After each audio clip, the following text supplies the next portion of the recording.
Genesis chapter 37. Jacob lived in the land of his father's sojournings in the land of Canaan. These are the generations of Jacob. Joseph, being 17 years old, was pasturing the flock with his brothers.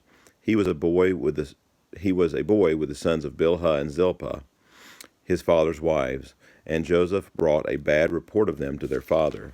Now Israel loved Joseph more than any other of his sons, because he was the son of his old age.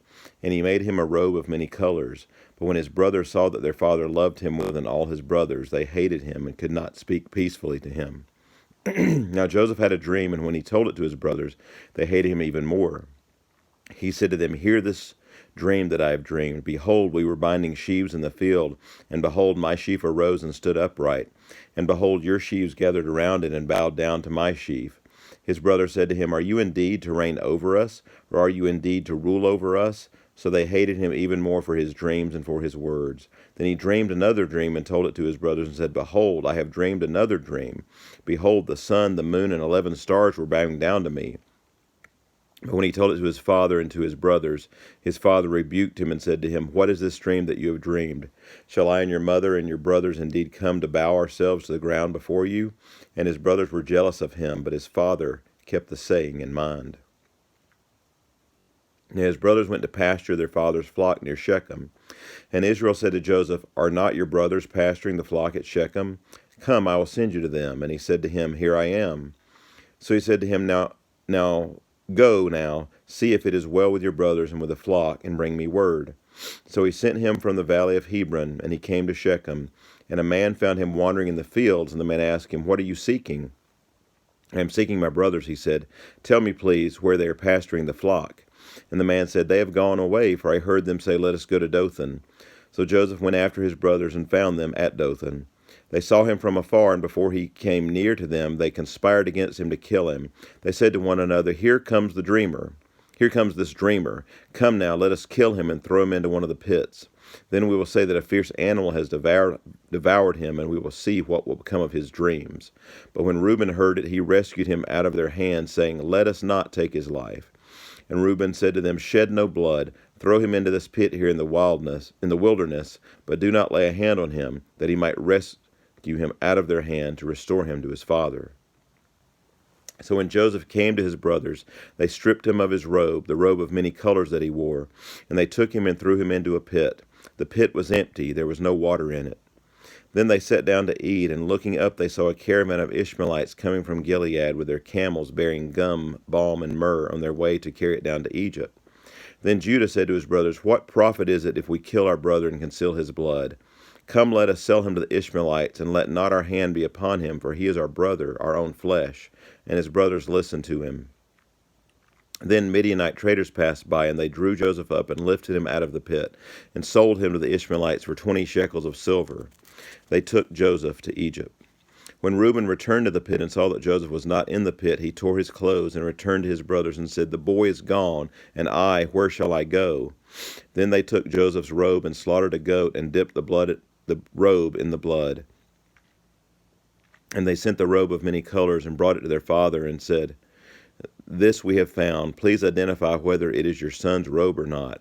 And he identified it and said, "It is my son's robe. A fierce animal has devoured him. Joseph is without doubt torn to pieces." Then Jacob tore his garments and put sackcloth on his loins and mourned for his son many days. All his sons and all his daughters rose up to comfort him, but he refused to be comforted and said, "No, I shall go down to Sheol to my son, mourning." Thus his father wept for him. Meanwhile the Midianites had sold him in Egypt to Potiphar, an officer of Pharaoh, the captain of the guard. Chapter 38. It happened at that time that Judah went down from his brothers and turned aside to a certain Adullamite, whose name was Hira. There Judah saw the daughter of a certain Canaanite, whose name was Shua. He took her and went into her, and she conceived and bore a son, and he called his name She conceived again and bore a son, and she called his name Onan. Yet again she bore a son, and she called his name Shelah. Judah was in Chezib when she bore him. And Judah took a wife for his firstborn, and her name was Tamar. But Judah's firstborn, was wicked in the sight of the Lord, and the Lord put him to death. Then Judah said to Onan, Go into your brother's wife and perform the duty of a brother-in-law to her and raise up offspring for your brother. But Onan knew that the offspring would not be his. So whenever he went into his brother's wife, he would waste the semen on the ground so as not to give offspring to his brother. And what he did was wicked in the sight of the Lord, and he put him to death also. Then Judah said to Tamar his daughter-in-law, Remain a widow in your father's house till Shelah my son grows up, for he feared that he would die like his brothers. So Tamar went and remained in her father's house.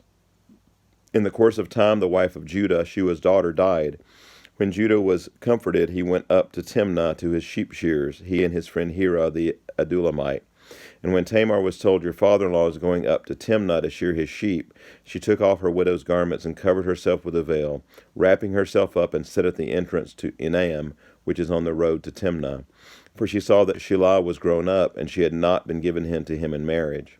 When Judah saw her, he thought she was a prostitute, for she had covered her face. He turned to her at the roadside and said, Come, let me come in to you, for he did not know that she was his daughter-in-law. She said, What will you give me that you may come in to me? He answered, I will send you a young goat from the flock. And she said, If you give me a pledge until you send it. He said, What pledge shall I give you? She replied, Your signet and your cord and your staff that is in your hand. So he gave them to her and went in to her, and she conceived by him. Then she arose and went away, and taking off her veil, she put on the garments of her widowhood. When Judah sent the young goat by his friend the Adullamite to take back the pledge from the woman's hand, he did not find her. And he asked the men of the place, Where is the cult prostitute who was at Enaim at the roadside? And they said, No cult prostitute has been here.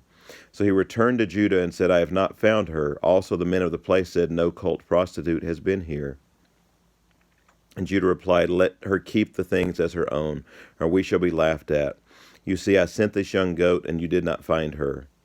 About 3 months later, Judah was told, Tamar, your daughter-in-law, has been immoral. Moreover, she is pregnant by immorality. And Judah said, Bring her out and let her be burned. As she was being brought out, she sent word to her father-in-law, By the man to whom these belong, I am pregnant. And she said, Please identify whose these are, the signet and the cord and the staff.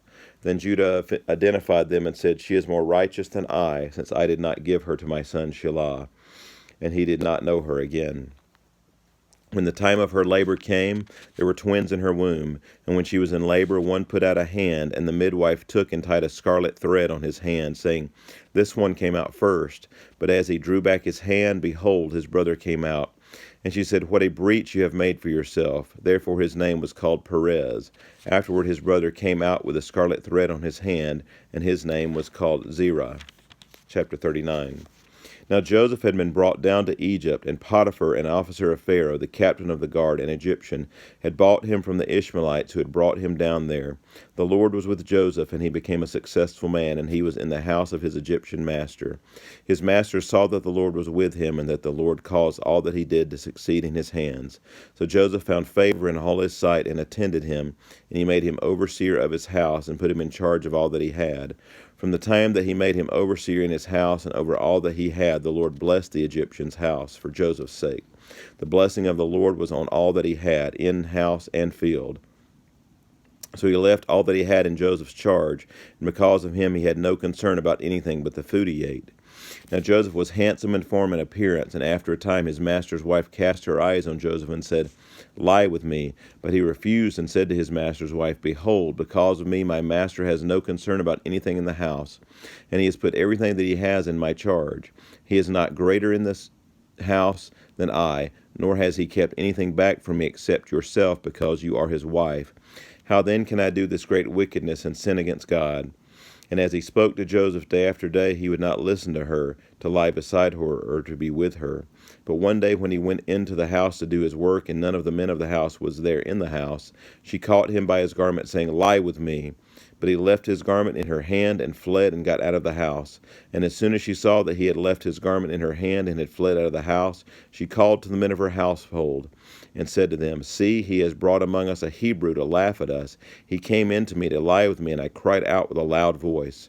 And as soon as he heard that I lifted up my voice and cried out, he left his garment beside me, and fled, and got out of the house. And then she laid up his garment by her until his master came home. And she told him the same story, saying, The Hebrew servant, whom you have brought among us, came in to me to laugh at me. But as soon as I lifted up my voice and cried, he left his garment beside me and fled out of the house.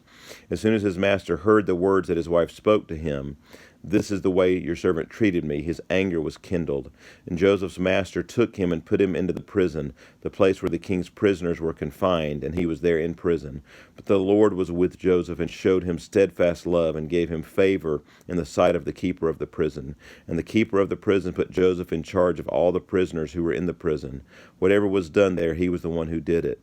The keeper of the prison paid no attention to anything that was in Joseph's charge, because the Lord was with him, and whatever he did, the Lord made it succeed.